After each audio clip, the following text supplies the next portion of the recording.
sourdough starter. So I've made my bread. It's now resting. I've taken 2 ounces left of my sourdough.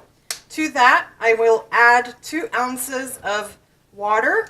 It has to have no chlorine in it because it could kill the yeast. So I buy bottled spring natural water and I make sure there's no chlorine in it. So we're just going to add 2 ounces. Make sure you always have more flour and water than the actual starter. That's an important rule. This one was kind of wet. I just poured in about 1.3 ounces. So I'm going to add a little over 1.3 ounces of flour just to make sure it doesn't get too wet because it was already kind of wet. So I'm just going to add my flour. That was 1.25. Let's go to, usually you try to make it even, like 2 ounces, 2 ounces, 2 ounces, but it's okay if you add a little bit more flour or water. So I have now my mixture. I'm just going to mix it a little bit. It doesn't have to be completely mixed because the sourdough starter will just eat the flour, so it doesn't have to be like super well mixed. You just want to kind of get everything wet a little bit.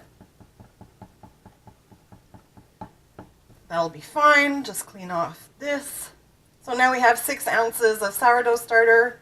That's going to go in the fridge, and I only need to feed it next week. I don't make bread every week, so what I do is I'll take out 4 ounces, keep 2 ounces, and refeed it next week.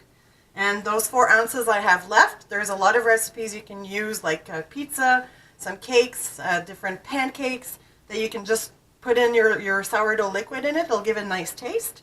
And if not, well, I have friends that want some, so I'll just freeze the portion in a plastic bag, double bagged, and flatten it. And whenever I go see a friend that wants some, I'll just bring it to them. It's very rare that I have to throw out my 4 ounces of extra sourdough starter if I don't use it that week.